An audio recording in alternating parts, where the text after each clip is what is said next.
Tu cherches à réussir dans ta vie financière, à sortir de la galère, mais sans te vendre, sans trahir ta foi, alors pose-toi cette question. Pourquoi les meilleurs hommes de cette Ummah, de cette nation, les Sahaba, avaient-ils tant de réussite matérielle et spirituelle à la fois? Et si je te disais que leur secret n'est pas seulement religieux, mais aussi psychologique et stratégique?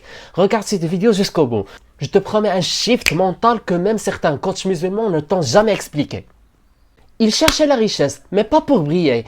Il cherchait l'autonomie pour ne pas dépendre des gens. Il savait que le prophète, que la paix soit sur lui, disait « La main supérieure est meilleure que la main inférieure ». Ce n'était pas une obsession de richesse, mais une responsabilité de richesse. Tu veux savoir comment cette mentalité change le rapport à l'effort, à l'argent et à la vie? La suite va te retourner l'esprit. Il n'avait pas peur de commercer.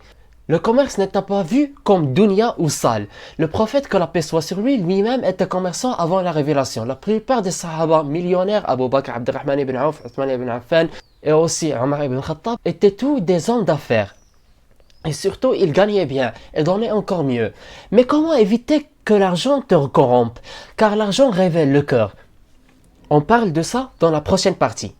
Ils avaient une hygiène intérieure exceptionnelle. Ils veillaient sur l'état de leur cœur. Ils jeûnaient beaucoup. Ils veillaient la nuit. Ils n'étaient jamais en mode « je fais du fric et je prierai plus tard ». Leur force, le corps en mode dhikr, la main en mode action. Mais aujourd'hui, on a un problème que les sahaba n'avaient pas. C'est le syndrome de l'imposteur spirituel. On en parle tout de suite. Ils n'associaient jamais la richesse et culpabilité. Ils ne voyaient pas l'argent comme quelque chose de mauvais. Aujourd'hui, beaucoup de musulmans pensent « si je suis trop riche, c'est que je me suis trop éloigné d'Allah ». Mais les sahaba, plus ils gagnent, plus ils donnaient pour Allah. C'était un test, pas un poison. Et si je te disais qu'au fond de toi, il y a un programme inconscient qui te sabote? Prochaine partie, le trauma financier spirituel. Ils avaient guéri leur relation à l'argent. Ils ne venaient pas de familles riches. Beaucoup étaient pauvres au départ, mais ils ont reprogrammé leur mentalité. Ils ont arrêté de penser « je suis pauvre, donc je suis pieux ». Ils ont commencé à penser « je suis pieux, donc Allah va m'enrichir, car il me fait confiance ». C'est une psychologie d'abondance, plus une théologie de la baraka. Tu veux apprendre à activer la baraka dans ton portefeuille comme eux?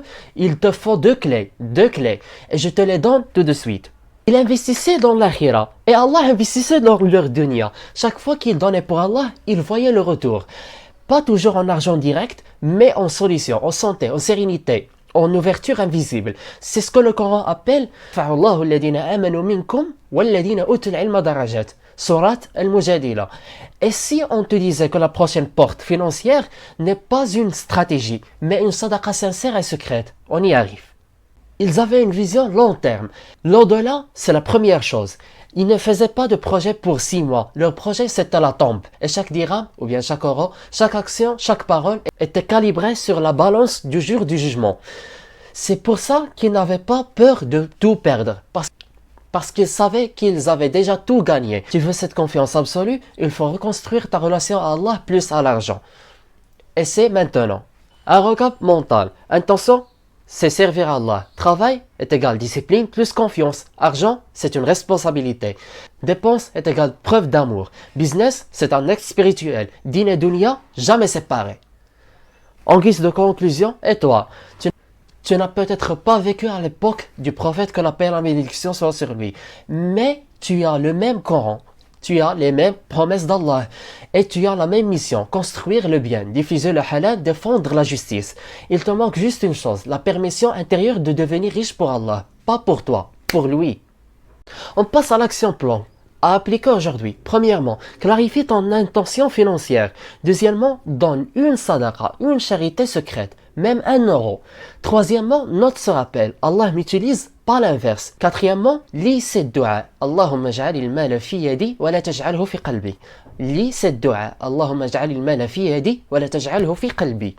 Et je m'interroge, comment es-tu intéressé à ce contenu sans que tu watches les vidéos précédentes dont on parle de la finance islamique, de la liberté financière et de la psychologie moderne? Watch-les, c'est un héritage cognitif à l'humanité. À très bientôt.